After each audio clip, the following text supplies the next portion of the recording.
வணக்கம். இந்த தனுசு ராசிக்காரங்களுக்கு இந்த பராபவ ஆண்டு எவ்வாறு இருக்கும்? தமிழ் புத்தாண்டு. பொறுமை, நிதானம், பிரதானம். தயவு செய்து இந்த நேரத்தில் தேவையில்லாத விஷயத்திலும் தேவையில்லாத வார்த்தைகளும் ஈடுபடாமல் இருப்பது ரொம்ப முக்கியத்துவம்.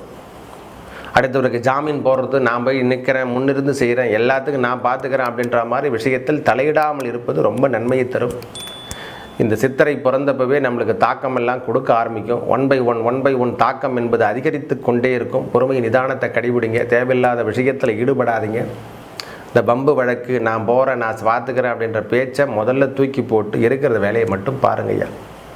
நீதி நேர்மையோடு செயல்படுங்க. இந்த நேரத்தில் சனி பகவானுடைய பார்வை மட்டும் நம்ம மேலே பட்டுட்டு, ஏன்னா வைகாசி மாதமே குரு பகவானுடைய பார்வை நம்ம மேலே படாது. அதனால் 2ஆம் இடத்துல மட்டும் படும். வரைவந்த வரவுகள் அனைத்தும் வந்து கொண்டு தான் இருக்கும்.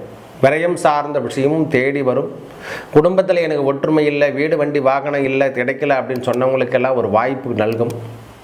ஏதோ வாழ்க்கை வாழ்ந்துட்டுருக்க, மறைமுகமாக வாழ்ந்துட்டுருக்க, மனசில் இருந்து வந்த தாக்கம் எல்லாம் ரொம்ப கஷ்டமாக இருக்குது அப்படின்ற மாதிரி கொஞ்சம் நொந்து நூடல்ஸ், உடல் பிணி இதெல்லாம் இது கொடுக்கும். இதயம் சம்மந்தப்பட்ட பிரச்சனைலாம் வர்றதுக்கான காலம் அதுக்கப்புறம் தான் ஓரளவுக்கு 11ஆம் மாதத்துக்கு அப்புறம் தான் தெளிவே ஆகுவாங்க.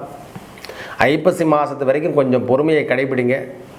யாருடைய பகைக்கும், யாருடைய செல்வாக்குக்கும், யாருடைய தேவைக்கும் நீங்கள் சென்று ஆளாகாதீர்கள். தேவையில்லாத விஷயத்தில் போய் மாட்டிக்கங்க, தேவையில்லாத இடத்துல போய் சேர்ந்துடாதீங்க.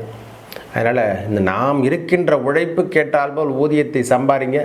பெரிய லெவலில் வர்றதுக்கான வாய்ப்புகள் தேடி வரும். அதனால் பொறுமையும் நிதானத்தையும் இந்த பராபவ ஆண்டு உங்களுக்கு கற்றுக் கொடுக்கும். யாரையும் பகைக்காதீங்க. தயவு செய்து ஒரு சொல்லு கூட சொல்லாதீங்க. விமர்சனத்துக்கான ஆழமும் நாம எடுக்காமல் இருப்பது இந்த நேரத்தில் நன்மையை தரும்.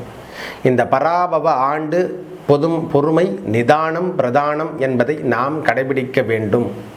இதை கடைபிடித்தாலே போதுமானது. நல்வாழ்க்கை நம்மளை தேடி வரும். சில பேர் வீடு கட்டக்கூடிய பாக்கியம், வண்டி வாகனங்களை வாங்குகிற பாக்கியம் எல்லாம் கிடைக்கும். நல்லது நடக்கும். நன்றி, வணக்கம்.